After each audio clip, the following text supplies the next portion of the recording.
Қазақстанда хитке айланган «Зың-зың» ырынын автору эмне себептен өлгөндүгү маалым болду. Казакстанда быйыл популярдуу болгон «Зың-зың» ырынын автору Болот Нуримовдун өлүмү тууралуу маалыматтар тарады. Бул тууралуу казакстандык сайттар жазып чыкты. Анын өлүмүнө ден соолугу себеп болгон.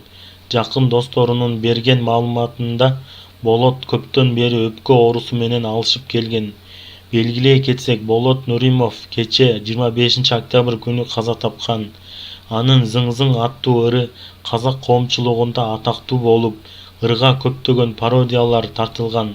Учурда Болоттун артында жубайы жана 1,5 жаштагы уулу калды. Арты кайрылуу болсун. Бул маалымат Nazar News